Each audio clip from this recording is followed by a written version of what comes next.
All right, what is up, y'all? Will here with Schedule Fly, and this is the Restaurant Owners Uncorked podcast brought to you by us here at Schedule Fly.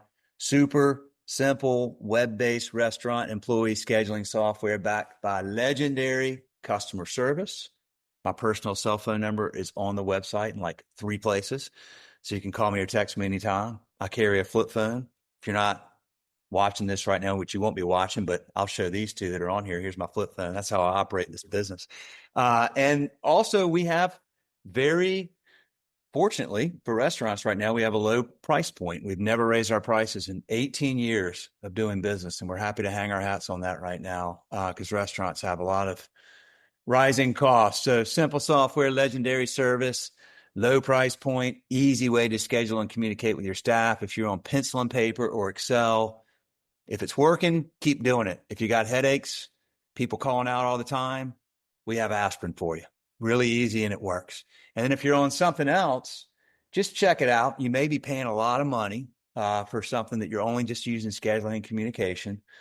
Love our competitors. They're all venture backed. They're owned by private equity. And part of what you're paying for in these price increases you're seeing is their investors. So we're bootstrapped and happy and having fun, and we'd love to have your business if you're interested. So thank you all for listening. We are approaching episode number 600, which is hard to believe. We started doing this podcast when I literally had to take an audio file and embed it into our blog at Schedulefly because there literally was no way to distribute these things and nobody knew what a podcast was. And I had to literally beg restaurant owners to come do this quote podcast thing. That's 2010. Today, the reason I'm telling this is I'm getting to meet people like Maneesh and Alvina who I don't know, I've never talked to before, but they have a wonderful PR agency, a really awesome PR agency, Sprout House, who sent us some incredible guests. And so we're now in a position with this podcast where we're a top 5 podcast, and PR agencies come to us saying, would you like to have these folks on your podcast? So it went from me begging to people asking, and it's a wonderful journey. And here we are. And I'm so excited to have you two on here today. I got the incredible pleasure when I was in New York last week of eating at your restaurant, Passerine. Phenomenal all the way around. Like I went on Google and gave you like a 5-star, like everything was incredible. We appreciate that. The service, the ambience, like even the Sprout House folks were there, which was really cool. I got to meet them. But so Maneesh and Alvina, thank you for coming on today. And I guess we'll start, Maneesh, with you. If you'll just introduce yourself real quick, and then we'll go from there. Awesome. Well, Will, thank you. It's super exciting to be with someone who loves and cares about restaurants as much as we do, but also someone who's an entrepreneur. It's we share a mindset, and so thank you for having us on. So I'm Maneesh Goyal. I was born and raised in Dallas, Texas, but most notably the son of immigrants. So my parents came to America from India. So I've never lived in India, but I have a deep connection to the country from which my family hails. And I studied in North Carolina and Connecticut, and I landed in New York City. And I kind of, for many years, had a dream that one day I didn't want to open a restaurant. I wanted to open an Indian restaurant. And that's exactly what happened when Alvina and I opened Passerine about just shy of a year ago. So again, super happy to be here and talk all things restaurants with you. So yeah, that's me. And Alvina? Yes, thanks so much, Will, for having us. I'm Alvina Patel Buxani, and I have lived in New York for 28 years. And I think I've worked in fashion, marketing, luxury goods for about 28 of those 28 years. But about a year ago, Maneesh and I, a little over a year ago, came up with this idea. And, I spent so much time in so many years eating at restaurants in New York. And when he kind of started talking about this with me, we just kind of dove right in head first. And it's been an extraordinary journey so far. And we know that there's so much more to come. So we love talking about it. So perfect timing to be chatting with you. Love it. Love it. All right. So I didn't have to go very far, but to like do a little due diligence and do my homework and write some notes about y'all because you do a good job on your website. And I'm surprised sometimes that when I find a restaurant that doesn't share their story, because every story is a cool story if you open a restaurant. Always a cool story, no doubt. But it surprises me how few restaurants really do a good job of sharing that story. We try to encourage that so much because that begins to build that connection between what you're doing and the guest on a more personal level outside of just the food and the space. Like, what's the story here? I mean, we all love stories, right? Like when you're young, That's right. mommy, Yeah. daddy. And every restaurant is a story. Yeah. Every restaurant's a story. So now, Maneesh, I saw something on there, which I just love. So I have to ask you about this. It says that you believe that risk makes life remarkable. Yeah. About that a little bit. Yes. No, I'm happy to talk about it. It's somewhat, yeah, I have a really close relationship with risk. And certainly there could be an overabundance of it that might be not the way to live a life. But in my opinion, you have to introduce it into your life in order to hit the remarkable points of life that are unexpected, unchartered, and ultimately unassumed. And so I really have early on, and it wasn't somewhat that I built a relationship with the risk as much as it built one with me, in the sense that, I grew up in Dallas, Texas, but I really grew up really connected to this culture that my parents were desperately trying to have me hold on to. And so just kind of being myself was a little bit risky. And so meaning that I was trying to, I kind of say that I had the tale of two birthday parties, which was every year I would have my school friends who were invariably, not of Indian origin.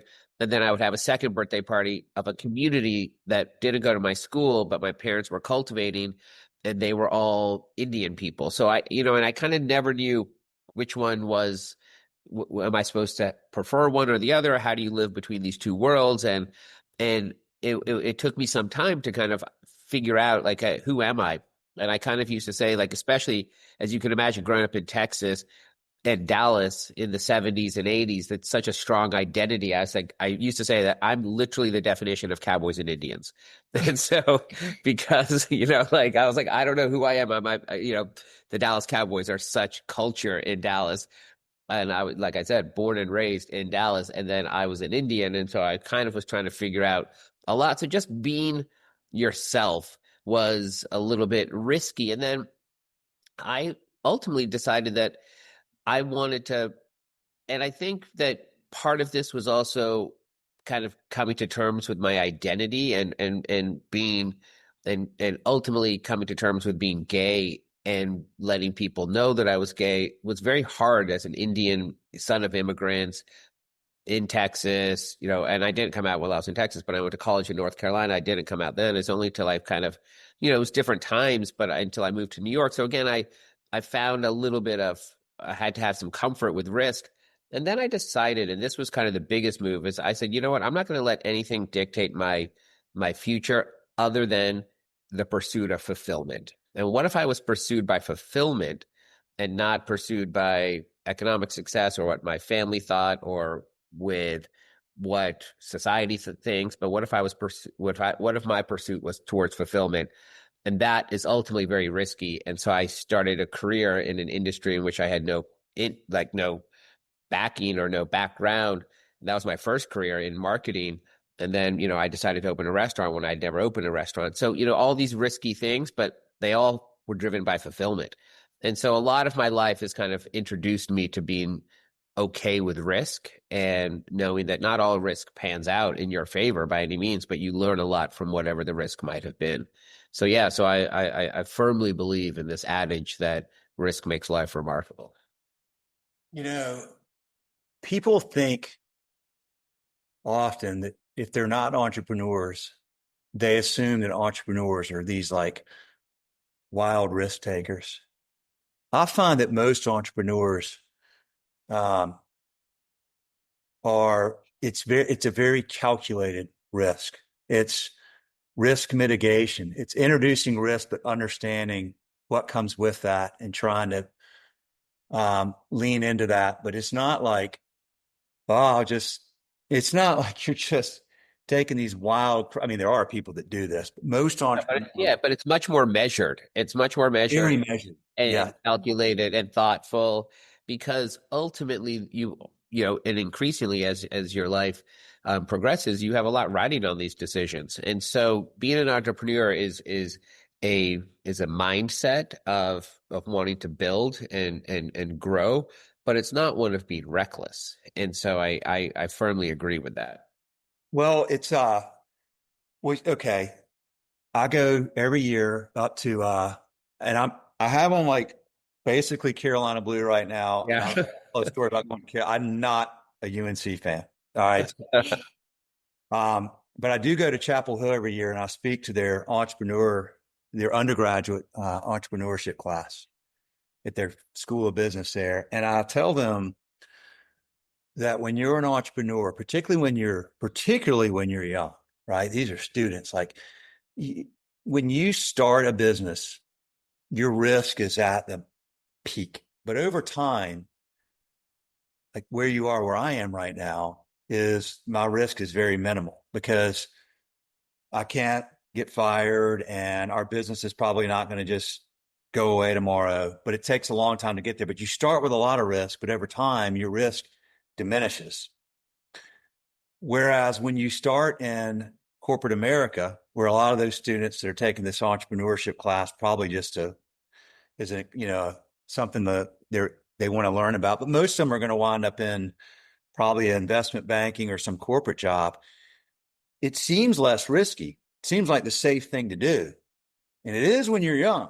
But then when you get older, you're mid-management and, the economy turns and the CFO's like, that number in that cell on that spreadsheet doesn't look good. We need to make a change. And you're actually sitting on this powder keg of risk sometimes you don't even realize. So I really try to encourage people to think about that early and, be willing to have that risk, because especially when you're young, you have more chances to overcome any damage. Well, I also think I agree with what you've said, but I would layer in the sense of checking in with yourself to say, hey, how am I doing? If I'm 20 years into a career, and how do I feel on Sunday nights as I approach another week?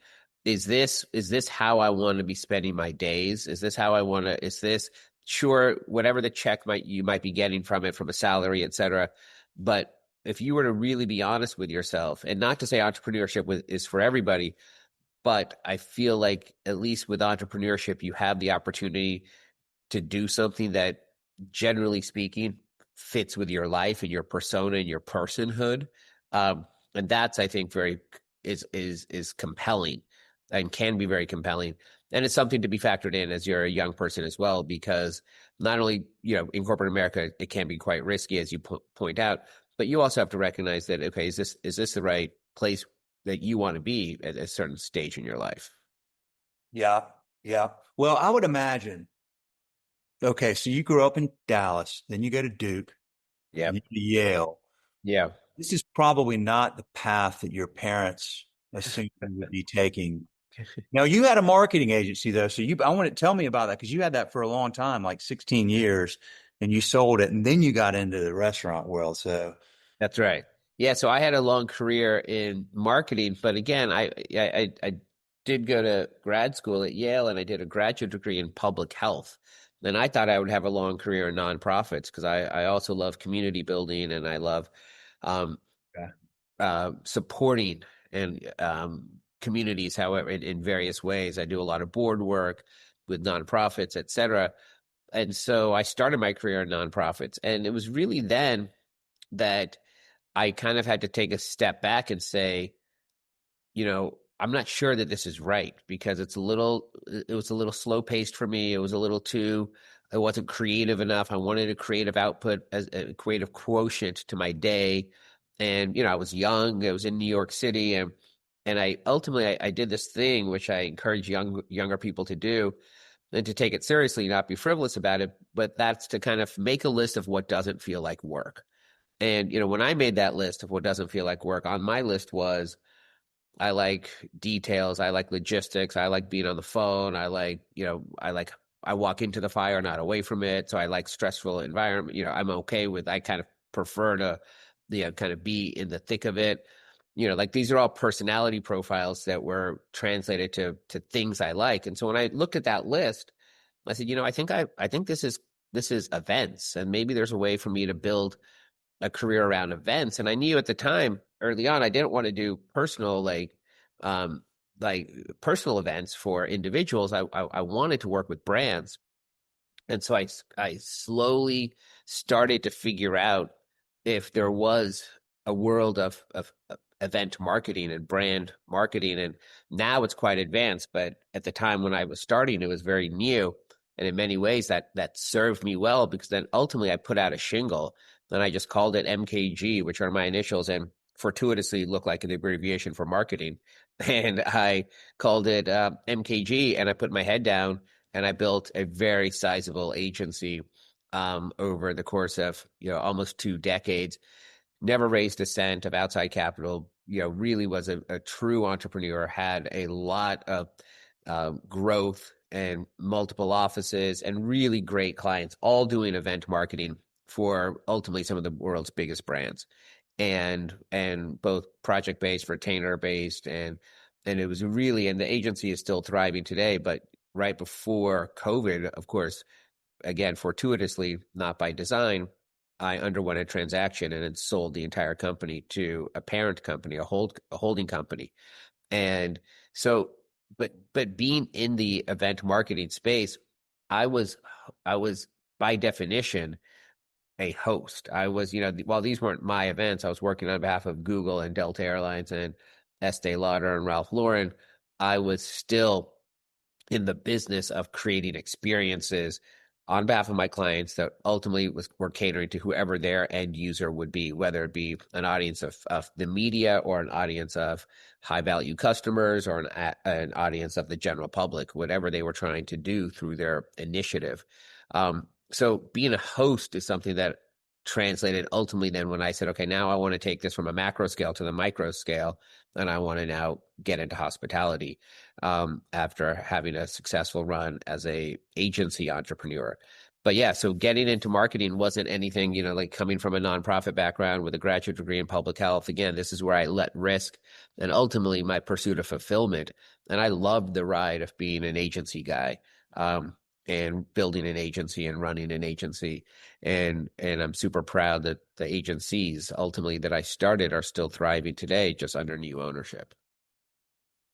Well done on the timing on that transaction. Can you imagine? People were like, did you have a crystal ball? It's like, I actually had none. But I mean, the whole process would have been, I would have been building it back, of course, for years. And instead, I was able to get out at the perfect time. And again, I think the bones of the agency were super strong, and so it's of course it's rebounded and it's thriving today.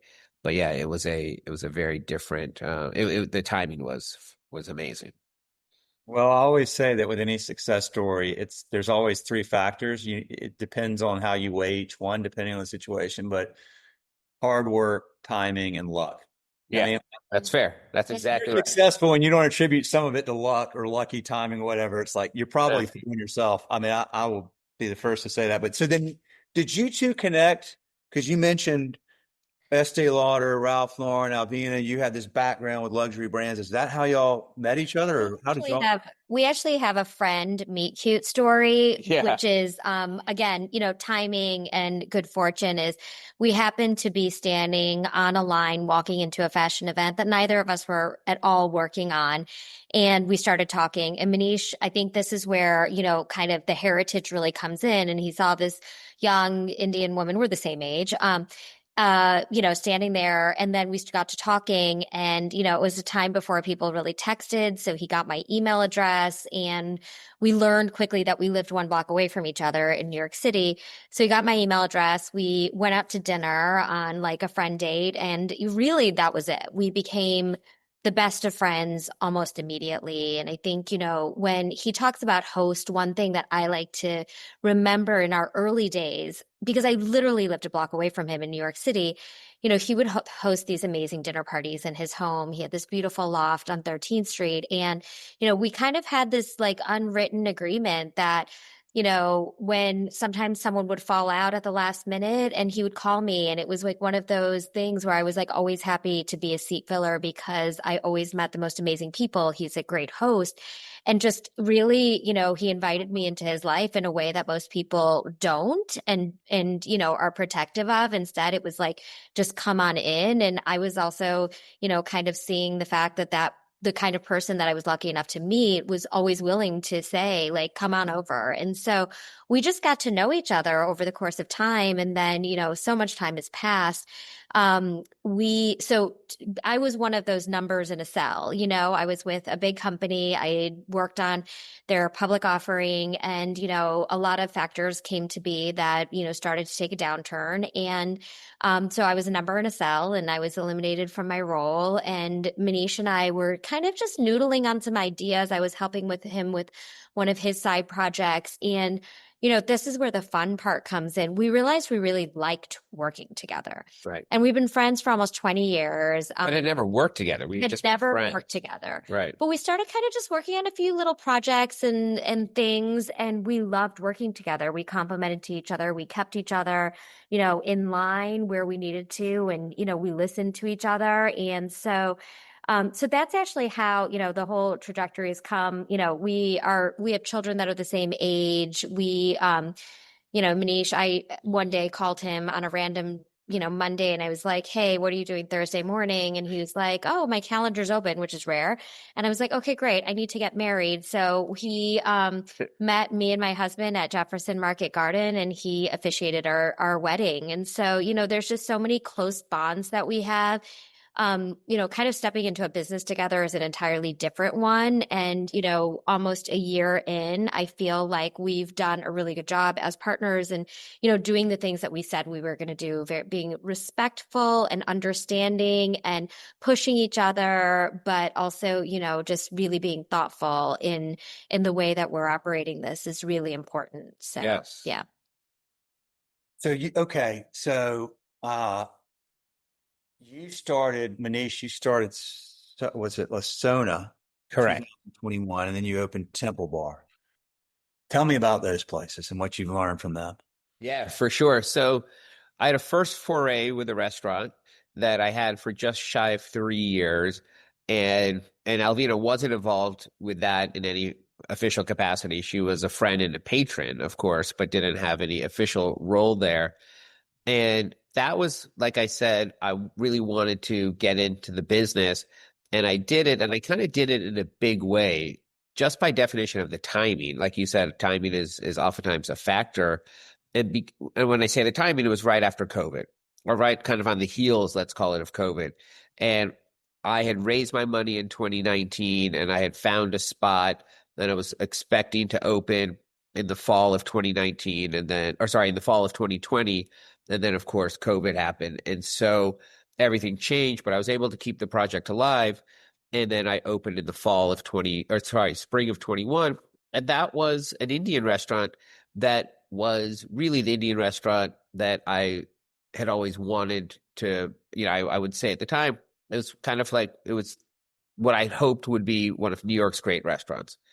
What translated with that restaurant, I had it for just shy of 3 years, as I said, is it became ultimately the learning and the education that I needed in an entirely new industry of which I had no experience. And ultimately, I really recognized you have to be much more in line with your customer. And we started really big with a big New York Times review and a ton of global press, because one of my partners in the restaurant at the time got a lot of global awareness and had a name that was globally recognized. And so while the press was great, we kind of lost sight on who the customer was.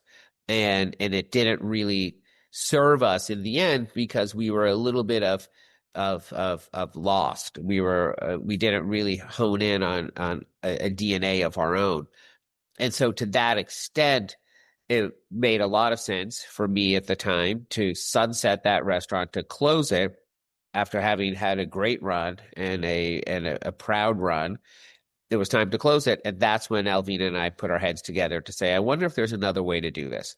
But what if this was a real restaurant that was focused on being local, on being a neighborhood spot, on being a New York spot, a place for New York by New Yorkers, because Alvina and I are New Yorkers. And so there's nothing about the old restaurant that is connected to this restaurant, other than, of course, I'm involved with both. But we very proudly opened this restaurant in the fall. And going back to Temple Bar, it was kind of the way the world works. I was very, not desperately, but a little bit desperately looking for a location for my first restaurant. And it was in that process. I didn't intend to open a bar or certainly reopen one of New York's iconic bars. But next to Temple Bar was a former restaurant that's candidly on a great corner lot, and would have been a great place for me to have a restaurant. And I approached the landlords at the time. This was in like 2018, I believe. And they were like, hey, listen, we know what we have here. It's probably not going to become a restaurant. It is no longer a restaurant. It's now retail. And so I couldn't get the deal done, which is fine. You have to go through a process to find your location. But before I left that meeting, I said, well, what are you doing next door? And next door, of course, was Temple Bar. And the landlord had both spaces. And they said, oh, well, Temple Bar, we hope it remains Temple Bar. We would like it to stay as that. I was like, oh, that's curious. Can we talk? And so I suddenly entered into a conversation that was unexpected, but got to the place of reopening one of New York's iconic bars. Temple Bar was opened in the 80s and closed in 2017. And then I approached the owners, as I said, in 2018. Took a while to get the deal done, COVID, et cetera, and we opened in 2021. And so it is very proud to have brought it back into the, its heyday, if you will. It's a great spot. It's a beloved spot. It's a cocktail bar with a very small food menu, but really legendary drinks. And so that is still a place where I spend a lot of time and energy, and I'm very proud of. But it stands in a marked difference now, having had the lived experience of reopening a spot versus opening a spot. Reopening a spot, you have a built-in, there's a lore, but also an audience, as opposed to opening a brand new spot where you're starting from square one. So both I'm very proud of, but it's been a very different experience in opening the two, both speaking of Passerine and Temple Bar. The people who owned it, it had closed, but you went to them. The people that owned it owned the trademark to Temple Bar. And it was essentially a gentleman, kind of a very New York gentleman, who was a physician by training, but loved hospitality and opened up Temple Bar, opened up a place next door to Temple Bar, the one I tried to get as a restaurant that was formerly called NoHo Star, and had a really great repertoire of restaurants, but also was married to an artist. This was a time when Soho and NoHo were very artist communities. And when his name was George Schwartz, and when George Schwartz passed away, the estate that he had left the people that he had left his estate to were now in charge of the real estate, and he owned the real estate. And so they were the landlords. And so that's when they were trying to decide if what's going to happen to what was NoHo Star. Then it's now, as I said, a retail spot. But I think a little bit in deference to George Schwartz and the legacy that he built and he started, they really wanted Temple Bar to remain as Temple Bar. And so they did a deal with, we approached them and said, it can only really be reopened as a bar if it had the name, because there was such history there. To put anything else there would feel a little bit false. And they saw that. So they, leased us the name for a very nominal fee. So that way we could use the name, and then we reopened it as Temple Bar. Got it. Okay. So you had a couple of successful runs here leading up to Passerine. So when you opened Passerine a year ago, right? Correct. Well, almost just shy. Yeah, 9 months ago. Okay.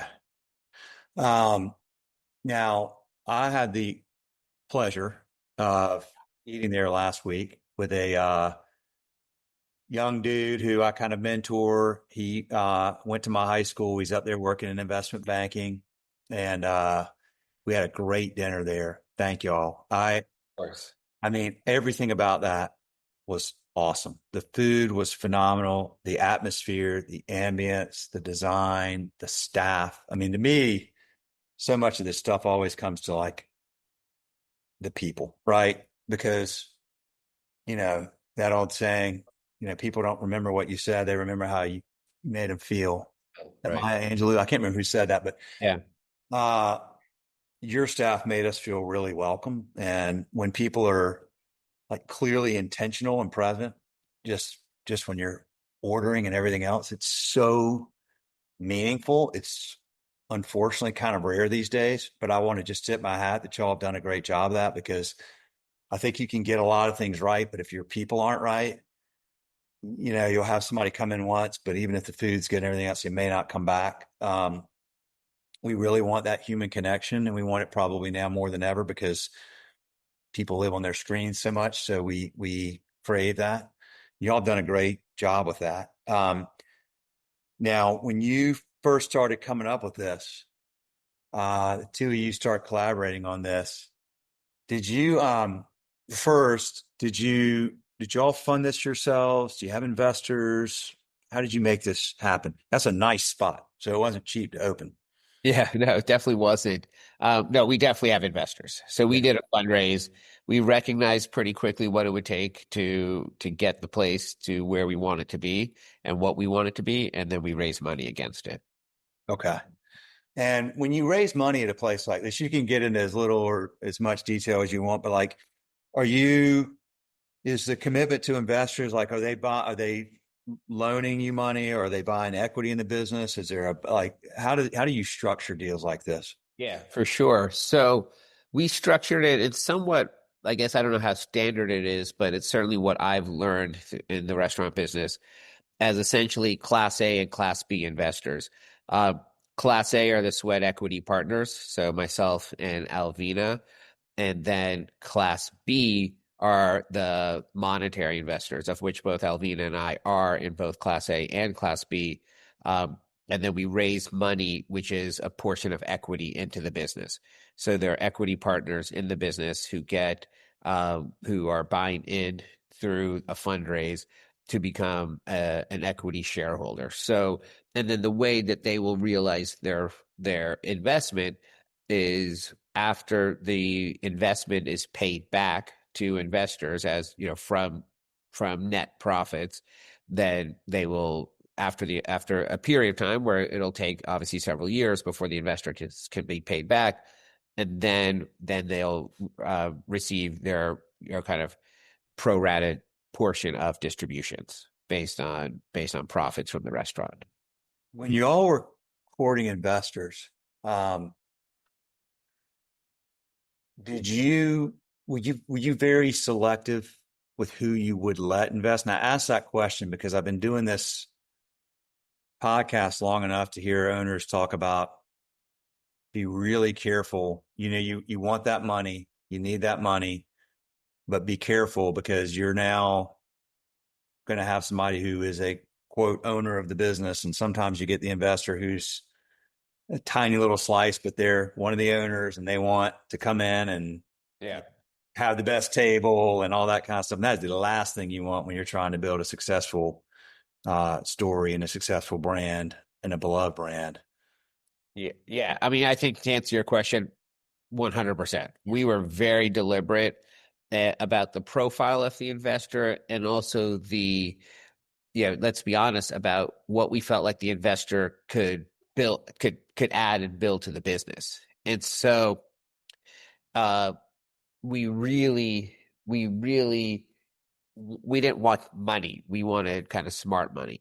And so, and we wanted candidly local money. We wanted investors who would come into the restaurant and open up their Rolodexes and open up their companies to doing events at the restaurant, et cetera. So we were very focused on kind of the quality of the person, correct, their interest in the business, and their, kind of interest in supporting the business. And I think that we can honestly say we have a really great group of people that have joined us on this journey, and we see nothing but support from them. How many investors do you have? So we have, I think it's probably about 15. Oh, perfect. Okay. Yeah. So this was like phone calls, people you know. It's people we know. It's all friends and What family. we're doing. Yeah, Okay. it's Right. friends and family, and that really made the most sense for us. Yeah. Because A, we wanted to do it in a certain time frame, but B, we, it's not the kind of we're not of the size or scale where you're going to get institutional dollars. This is and also we are a full service restaurant. We know that the whether they're the industry I think is in flux, but fast casuals is where institutional money goes. Yeah. To get a full service restaurant, which as well as any, operate on very thin margins. This is a passion play for our investors as well as for us. And so we knew we would have to look for the money from people who would be excited about what was coming, what we were building, and what the product was, because we needed them to be passionate. If you just look at the economic opportunity, it's hard to build a very strong case on an economic opportunity for a one-door full-service restaurant. Of course, we have full intention of paying our investors back and everybody making money, but there might be smarter ways to park your money, is I guess my point. Depends on how you look at it. I mean, yeah. Y'all, you're going to give people a good financial return, but I would say you're going to give them a good emotional return. And that's the very thing. much so. That's correct. Yeah, I mean, the passion part of it. And here's the thing. This is what I find so interesting about business and successful businesses a lot of times is when you have something that is not just focused on measurable things, again, like a Excel in a spreadsheet, which can show you what our projected ROI is or whatever. When you have 15 investors that love what you're doing, that are coming in and supporting the business, that are bringing their friends, that are bouncing ideas off of you and like sharing and helping, it's hard to measure that. But what that leads to is hopefully a brand that is sustainable, that endures, that thrives, that is a beloved member of the local community there in and around Passerine is, which means that over time, that investment actually becomes very lucrative financially as well. But that's the byproduct of having the right people and the right passion involved. Yeah, no, it's beautifully said. I think that's exactly right. You don't want to discount the emotional piece and discount the fact that it all can and will work, but there's a lot of emotion in these businesses. Yeah. Yeah. There's a lot of emotion in these businesses. Well, look, I mean, you mentioned earlier, I just wrote this down, that you kind of like, you don't run from the fire, you run into the fire, you like stressful environments. Like, boy, if you own a restaurant and you don't, probably not the right thing. Yeah. I actually encourage, I really truly believe that, or I hope that part of the value of this podcast is that I think there are people that own restaurants that listen to, and I know this, I've talked to them, that they listen to this almost for therapy, because it's nice to hear somebody else is dealing with all the same stuff every day where you're tearing your hair out going, is this really, does everybody else do it? Yes, they do.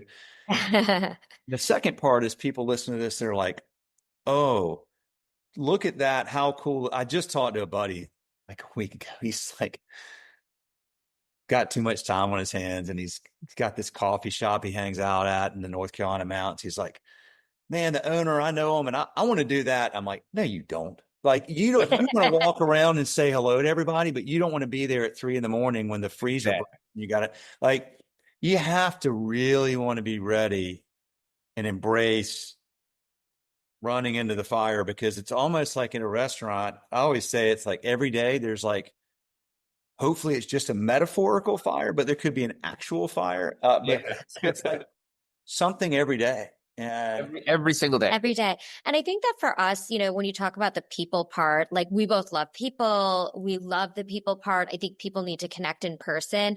But I think the person for us that really made this all possible is our chef. Yep. So Chef Chetan Shetty, who we met by chance and really just connected with, but he's that guy. He's that guy who's putting out the fire, fixing, a belt in an air conditioning unit because he loves this business so much.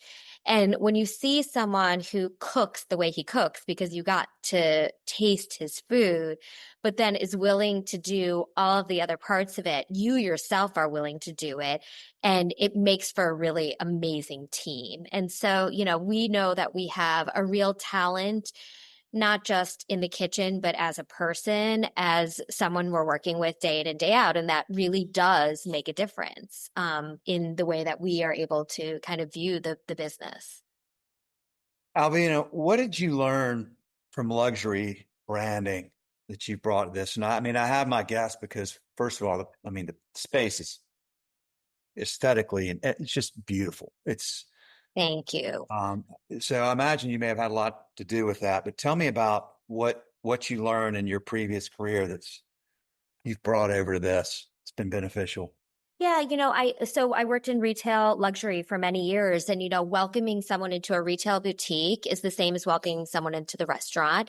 And then it's the storytelling. I think, I appreciate that you called out the website, because that's something that we take great pride in. We believe that storytelling is a huge part of it, and it's such a part of, any experience that you have. People are spending more time living through experiences, whether it be in a shopping situation or a travel situation or a dining situation. And so I saw just a lot of parallels. And the beauty of what you've said, that I think Maneesh and I worked very, very closely together on the look and feel. We talked about the music and what kind of a vibe should we be creating. And our whole thought process, there are beautiful Indian restaurants in New York City, and all of them transport you to India. And a lot of what we wanted to do was keep you in New York City and serve you delicious Indian food. And so that's awesome. Really the thought process of the space. Yeah. It did take some investment, but we actually did it really thoughtfully and not breaking the bank, and just made it look that way. And I think that that's something that both he and I are very interested in, creating seating that was comfortable. There's soft seating throughout the restaurant. Everyone's going to have a soft back chair, no matter what seat you're in and what table you're in. That was something that was really thoughtful. And about this time last year, we were ordering chairs and sitting in them, and really thinking about the customer journey, which is a huge parallel with any kind of luxury retail component. And I think for me, the other part is I had the great privilege of working with an amazing shoe designer for many years that most people have heard of, Christian Louboutin, who makes the shoes with the red soles. And, it was so interesting to work with someone who had such creative genius. And, we would go shopping at a flea market in Mexico City, and then 8 months later, I'd be in a store in Hong Kong and see something that we had bought. And similarly, that's how Chef Chetan is for us. He's, just a really thoughtful and creative kind of culinary genius. And watching what he does in the kitchen is really incredible. Night after night, hearing people just say the food was amazing, that just brings us so much joy. That's what we want. And so I think just kind of seeing those parallels really help, kind of with working with the personality and helping them bring their vision to life. I saw a LinkedIn post, I think it was like yesterday. And the person essentially said that luxury retail brands are just crushing storytelling. Yeah. But that hospitality brands should be crushing story, because there's so much more of an immersive experience when you come into a restaurant or a hotel, the opportunity to tell stories and to get your audience really engaged with your brand and your mission and your passion and your purpose is just like right there. It's right there. And I mean, it's easier said than done. It does take a certain skill level. I think, when we were dreaming up the brand Passerine, and it really is a brand, it's not just a restaurant, we didn't want a word that sounded too obvious. And, we worked with a group of people that we really trusted and did some brainstorms and came up with this word that sounds so poetic, but in fact, it's a scientific term for an order of birds.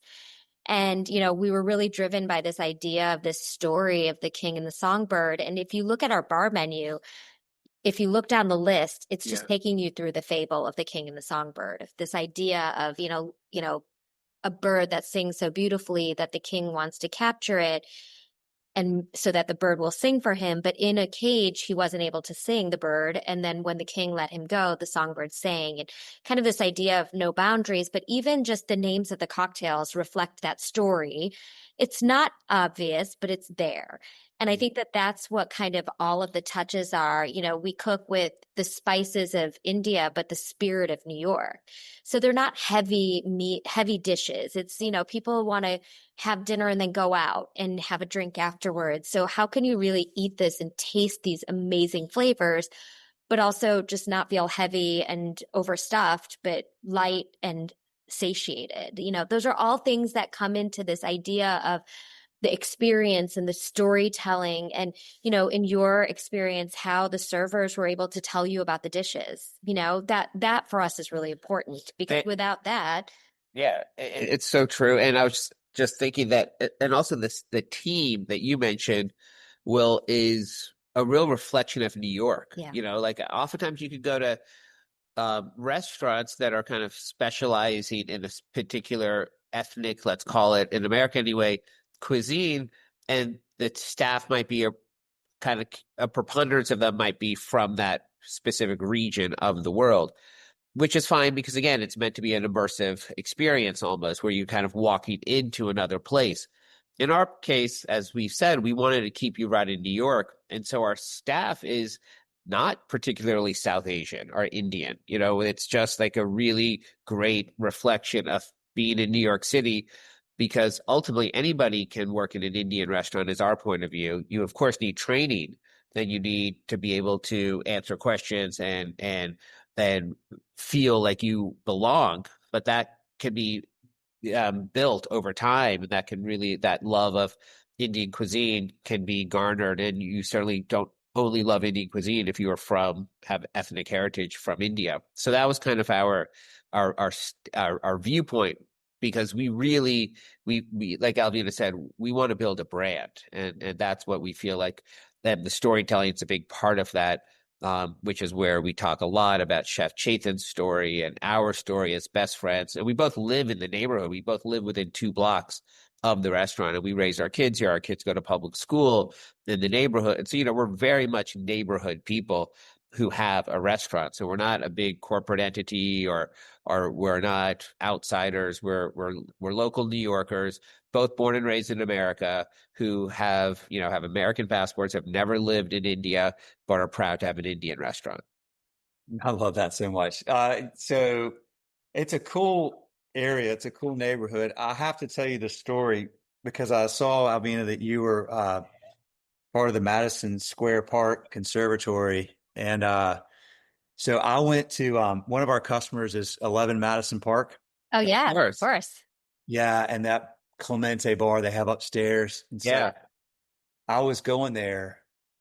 I think it was the night after I was at Passerine, and I was meeting a buddy from high school. By the way, I'm going to give them a plug. And if y'all don't have this brand, especially at Temple Bar, Pinhook Bourbon. So oh wow, those guys? Have you heard of them?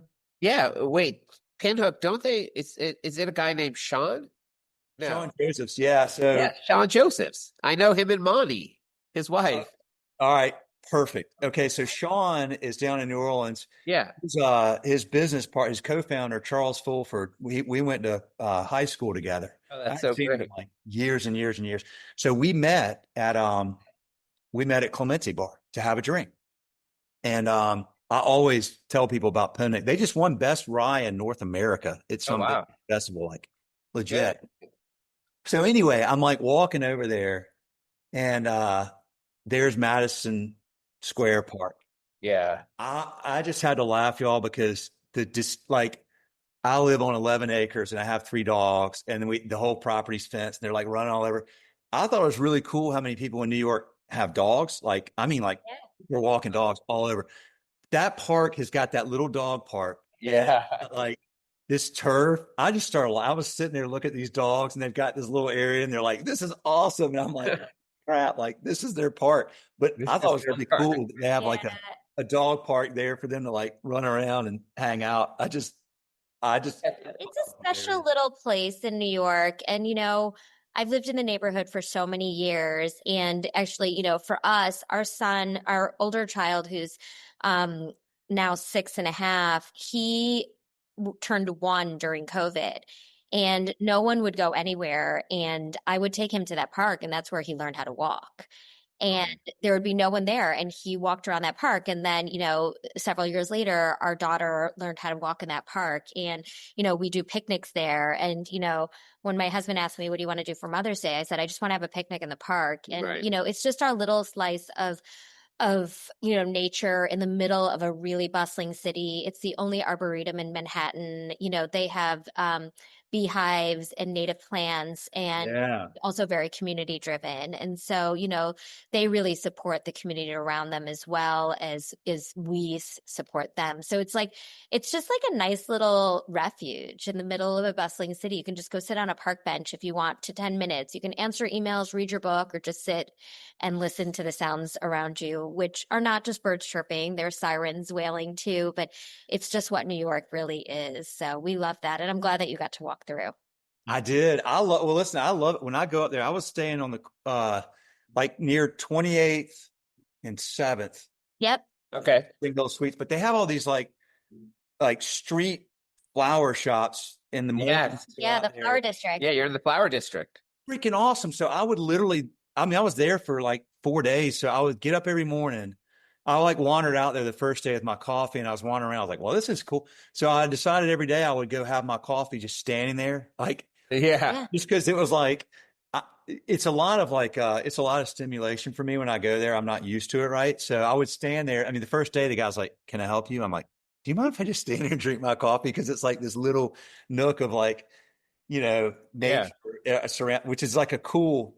I love that. I love like the extremes right there married together. Yeah. And really, that's the beauty of New York. You just you could be walking down a street and just discover something that you would have least expected. Totally. And, I think even, having a restaurant on 20th Street in New York City for us is we're right next to the renowned Gramercy Tavern, and, across the street from Res Dora. And these are all of our friends. And, it helps us become discovered by people because you don't always know, we don't have, obviously we don't market to the place where we would have, that kind of notoriety yet. We're not even a year old, but it's nice to see people walking by, peering their heads in and saying, oh, this is so beautiful. Or oftentimes now just kind of coming in and having a drink because it's something that they feel like they themselves have discovered by just walking on the street. And that's the beauty of New York City in a lot of ways. Y'all have so many cool places around there. Do you, I was supposed to go that day. I had to go Wednesday, but to the point, I was going by to see the folks over at Kraft, which is like Yeah. on y'all. Right behind us. Right behind us, yeah. Yeah. And Greg Tomachich, and he texted me. He's like, "Sorry, something came up. He said, always expect the unexpected." And he's like, "Could you come by, the next house?" Like, yeah, sure. But like, who knows what it was? But it was like, Always. Always it's something. always something. Well, okay. I do want to ask you. I want to get back to your team real quick, and we'll wrap this. But I find it it's an interesting time with the workforce in hospitality and finding people that care, like that. Like you can teach somebody to serve, but you can't teach somebody to care. And I worry there are fewer people now than in the past that care. And maybe I'm wrong, and I hope I'm wrong, and I hope that maybe is a pendulum. I don't know. But having people that just want to be there, want to create a great experience, are not solely about, oh, I don't want to work this shift because I'd rather do something else. Like, how do you find those people? And is it harder? And of course, you've only had so many years now of doing this. But I'm just curious if it's harder than it was in the past, or just your thoughts about that. I'm always curious about that because I think it's one of the more challenging things is to find the right people. So it's so true. And I think we have a couple things going for us. And one of which is that I've had a long career as an entrepreneur before I showed up to the restaurant door. And I was a company culture fanatic. And so I really understood that people the mindset in which they will show up to work is all built upon the culture of the space. And so I was very focused throughout my career running my agencies on how does it feel to show up? How does it feel to work here? And what are we doing to make it a positive, healthy, collaborative, special place to work? And a lot of that, it can be harder with a workforce that isn't in every day, that is an hourly workforce that might have more people coming and going. There are some specifics to this that might not make it as simple, but there's certain things that I think really help and have helped to build a culture within a restaurant, as I've now learned. One is these places, there needs to be access to leadership. So the leaders, the partners, the founders, the chef, certainly the GM, but even, beyond the GM, those people need to show up. They need to show up and they need to be seen, and not just seen, but they need to be heard from. Because people want to know who I'm working for, and people want to know who I'm working for and what am I a part of. And if they feel like they're a part of something, they're going to give more of themselves. If it becomes soulless or just a dot on a map kind of place, like it's hard to feel a lot of passion for a place. So certainly if you're an independent restaurant that's not part of a huge restaurant group, like being a present owner is a big part of getting a great team. The second thing is you have to really have a dedication towards communication. And so the more they know, the better they will be. So, an advanced communication, trying to let people know about changes in advance as opposed to the day of, so they just kind of feel like they're being treated well, because it all comes back to respect. So if you can communicate, and obviously certain things come up at last minute, but if you can communicate early and communicate well, people are bought in and they want to do well because you're doing well by them. I think training is critical. And so you kind of can't lose your focus on training because people want to be trained. Then they want to learn because we are all lifelong students in some capacity. And so if you can really train and look at it as being a fun part of the workday and allowing people to engage in the training, then they will become better ambassadors, because ultimately, as we know, that's what they are, ambassadors to your brand and to your restaurant. So you put these things together and you really can create a culture of spirit, a spirited culture, I should say, where people want to work, A, for the company, and B, work hard, and C, really serve the guest and the dining, like infiltrating this idea of hospitality. What does it mean to be hospitable? There's been a lot of conversation, of course, in that, stemming from Will Guidara and Danny Meyer and, a lot of these kind of icons of the industry. But I think, on a very local scale, we are in the business of serving, and you have to have that mindset. And there has to be a mindset of a service mindset, which can be a wonderful thing. It's not subservient. It's you are in the business of serving with respect. That's a two-way street. And so it really kind of works. Serving with a servant's heart. It is the key to. Well, I'm glad you mentioned Danny Meyer and Will Gadara, because I've been talking to our team recently about reading their books, right? Setting the Table and Unreasonable Hospitality. I mean, I have a friend whose wife works in a medical office, and he called me last week. He's like, "Hey, Katie and their whole team is reading this book. I thought you might want to know about it. It's kind of how you like do things at Schedulefly. So I thought you'd like it. It's called Unreasonable Hospitality." I'm like, I was like, "Yeah, I know the book, dude." Yeah, of course. But he's like, "Yeah, they're reading it for work." And it's like, what? Like they're trying to deploy that into their, I mean, this is a doctor's office, right? It But makes a lot of sense. And what we do in restaurants actually exists everywhere. It exists in medical offices. It exists in a bank. It exists everywhere. We just have to view it all a little bit differently. That's right. Y'all, I want to respect your time. I think I said this before, and I'll say it again. You have a great PR agency, Sprout House. Yeah, we feel very proud to work with them. Yeah, everybody they've sent our way, it's just been, I mean, like I could talk to y'all for another hour, sure, easy, won't, but I could. Yeah. Likewise. I look forward to coming back and meeting y'all in person. I think I'm coming back in November. We're gonna have a little event up there. Oh, nice. Let us know. Yeah, we'd love to meet you in person. I'd love to meet you in person. I will conclude by saying this: PR is really important, and if you use PR, it can be a great tool. But the difference is, and I've seen this happen, is PR can get people to come in your door. What happens when they enter your door? That's up to you. Is up to you. Yeah. And I've seen great PR lead to great, like lots of one-time customers, right? Y'all do a great job, from my experience, of, fulfilling the promise of the story and the brand. So keep doing what you're doing. It's hard, but it's awesome. It's messy and ugly, but it's beautiful. Like, you guys get it. And I love what you're doing. And I appreciate y'all sharing your time and your wisdom and your philosophies and your passion for this audience today. Yeah, no, we appreciate you having this conversation with us. It's been exciting, invigorating. It's, it's nice to take a step back and just have the conversation. So thank you. Yeah. Thank you for sharing our stories. Yeah.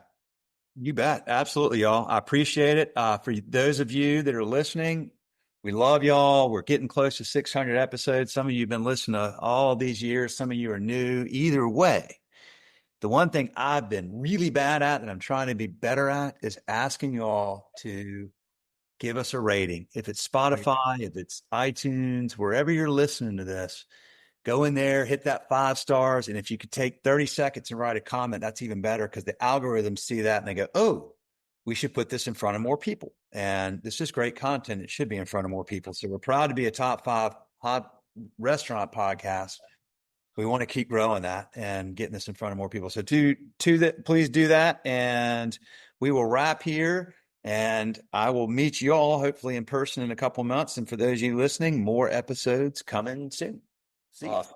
Take care. Have a good afternoon.